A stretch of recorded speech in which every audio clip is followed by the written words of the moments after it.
قوم عاد ایک ایسی قوم تھی جو بڑے طاقتور تھے۔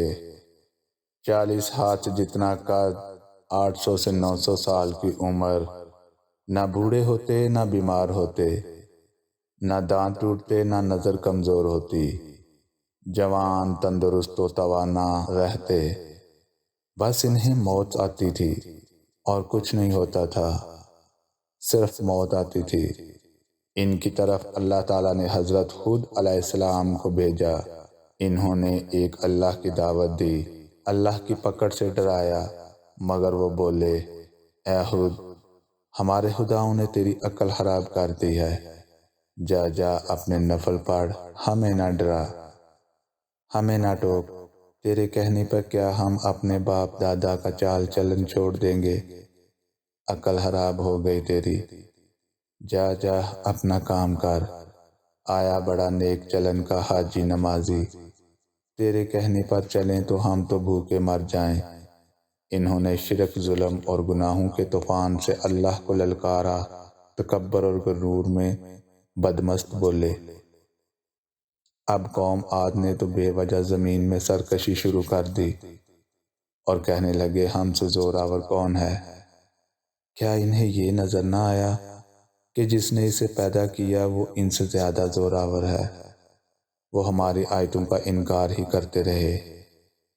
کوئی ہے ہم سے زیادہ طاقتور تو لاؤ نا، ہمیں کس سے ڈراتے ہو؟ اللہ نے قحط بھیجا، بھوک لگی، سارا غلہ کھا گئے، مال مویشی کھا گئے، حرام پر آ گئے، چوہے بلی کتے کھا گئے، سانپ کھا گئے، درخت گرا کر اس کے پتے کھا گئے، بھوک نہ مٹی، نہ بارش ہوئی، نہ قطرہ گرا، نہ غلہ اگا۔ پھر تنگ آ کر اپنا ایک وفد بیت اللہ بھیجا۔ ان کا دستور تھا جب مصیبت آتی تو اوپر والے کو پکار اٹھتے، جب دور ہو جاتی تو اپنے بتوں کو پوجنے لگتے۔ بیت اللہ وفد گیا اور کہا کہ ہمارے لیے اللہ سے دعا کرو کہ بارش برسائے اور خوشی خوشی واپس آئے۔ بادل آیا، سب لوگ ایک میدان میں جمع ہوئے۔ وہ ناچنے لگے کہ اب بارش ہوگی، قحط مٹے گا، کھانے کو ملے گا۔ کیا پتا تھا کہ وہ بارش نہیں، اللہ کا عذاب ہے۔ جو تم ہود سے کہتے تھے کہ لے آ، جس سے ہم کو ڈراتا ہے، اس بادل میں ایسی تند و تیز ہوا تھی کہ جس نے ان کو اٹھا مارا، ان کے گھر اڑا دیے۔ 60 ہاتھ کے قد اور لوگ تنکوں کی طرح اڑ رہے تھے۔ ہوا ان کے سروں کو ٹکراتی تھی، اتنی زور سے ٹکراتی کہ ان کے بھیجے نکل نکل کر منہ پر لٹک گئے۔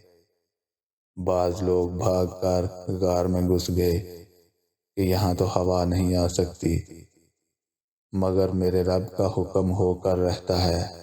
ہوا غار میں بگولے کی طرح داخل ہوتی اور ان کو باہر اٹھا کر پھینک دیتی۔ اللہ نے فرمایا، کیا کوئی باقی بچا ہے؟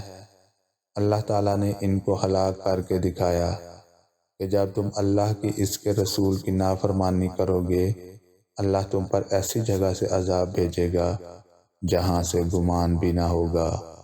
جو گناہ قوم عاد نے کیا، کیا وہ ہم نہیں کر رہے؟ ہم اللہ کی حدوں کو پار نہیں کر رہے؟